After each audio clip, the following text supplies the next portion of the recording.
balikan si Sian Lim. Usap-usapan ngayon sa online world ang mga pahayag ng aktres na si Kim Chiu sa latest episode ng kapamilya show na It's Showtime.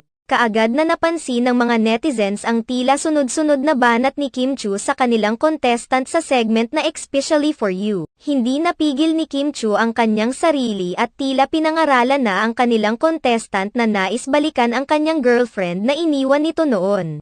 Ayon kay Kim Chiu, bakit pa niya babalikan ang kanyang ex-girlfriend gayong siya naman ang nang-iwan nito? Dapat umano na huwag nang balikan dahil iniwan na. Hindi pa rito natatapos ang mga hirit ni Kim Chiu sa nasabing contestants. Buong pahayag ni Kim Chiu, kapag iniwan na hindi na binabalikan, pag iniwan mo diba akala mo nakaabang lang sayo, di ganon. Tila marami pang gustong idagdag rito si Kim Chiu subalit pinigil na siya ni Vong Navarro. Gayunpaman, marami ang nagsasabi na ang ginawa ni Kim